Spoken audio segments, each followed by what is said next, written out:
புகழ்மணியன் sir, நீங்கள் வந்து எல்லா கேள்விகளுக்கும் வந்து கடைசியில் 2026 அதிமுக வெற்றி பெறும், எடப்பாடி ஆட்சி அமைப்பார் என்ற ஒரு நம்பிக்கையோடு நீங்கள் சொல்கிறீங்க. நாங்கள் அதில் வந்து வாழ்த்துறோம் உங்களை. அது நாங்கள் ஒன்றும் மறுத்து சொல்லலை. ஆனால் அதற்கான காலம் கனிந்திருக்கிறதா, அதற்கான வலிமை அதிகரித்திருக்கிறதா, அதற்கான சூழல் உருவாகி இருக்கிறதா என்பது தான் என்னோட கேள்வி. நிறைவாக உங்களோட கருத்து, இந்த அது கூட்டணி பாரதிய ஜனதா கட்சியுடன் இருந்தால் அது அந்த வலிமை கிடைக்குமா, அல்லது தமிழக வெற்றி கழகத்துடன் இருந்தால் வலிமை கிடைக்குமா, அல்லது இப்போது இருக்க கூட்டணியோடு இருந்தாலே அந்த வலிமையை நாங்கள் எட்டி விடுவோம் என்று நீங்கள் வந்து பொதுவாக, நீங்கள் வந்து அது அதிமுக காரராக இருந்தாலும் ஒரு அரசியல் விமர்சகராக பொதுவான கருத்தை சொல்லுங்கள் சார்.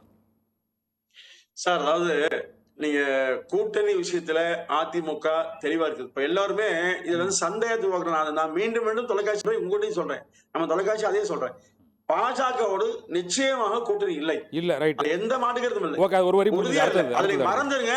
இனிமேல் உங்க தொலைக்காட்சியில இதை தவிர்த்து பேசுங்க. அதிமுக ஏன்னா நான் மட்டும் சொல்ல, பொதுச் செயலாளரே நேரடியா சொன்னது, நானே அவனை நேரடியாக கேட்டு வந்தேன். வந்து உறுதியாக இல்லை. கேட்கல, நீங்க சொல்லுங்க. பாஜக கூட்டணி இல்ல, அடுத்து யார் நீங்க வேணா நான் சொன்னா தவிர அடுத்து நீங்க பேசுங்க. நேத்துக்கு 26 இல்ல, அதுக்கு பிறகும் இல்லை. அதே மாதிரி மற்ற கட்சிகளோடு கூட்டணி என்பது, அதாவது திமுகவை யாரெல்லாம் வீழ்த்த வேண்டும் என்று விரும்புகிறார்களோ அவர்களோட அதிமுக நிச்சயமாக கூட்டணி அமைக்கும். அதை அதிமுகவை தேடி அவர் உறுதியா வரலாம். ஏன்னா நீங்க ஒண்ணுங்க, எந்த கட்சியுமே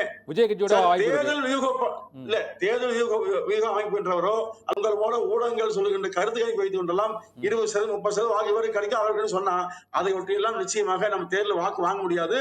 கட்டமைப்பு யாருமே இல்லை. ஆனா அதிமுக எல்லா பலம் உண்டு. காலம் கனிவதற்கு காத்திருங்க. நீங்க கேள்வி.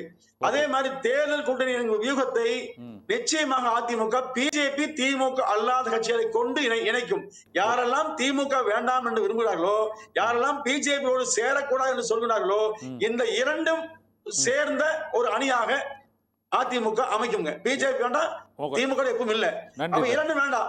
அப்ப இந்த நிலைப்பாடோடு திமுக வீழ்த்த யார் ரெண்டு விஷயம் இல்ல. ஒன்று திமுக வீழ்த்துவோம், இன்னொன்று பாஜகவை வேரோடும் வேலை மண்ணோடும் அழிப்போம். இதுதான் எங்க நோக்கம் சார். நிற்போம். பாஜக வளருவதை பாஜக வளர்த்துவதை நிச்சயமாக விரும்ப மாட்டோம். திமுக வேணா பாஜக பேச, அதிமுக பேசி வளர்க்காது, பேசாமல் அழிக்கும். ஓகே.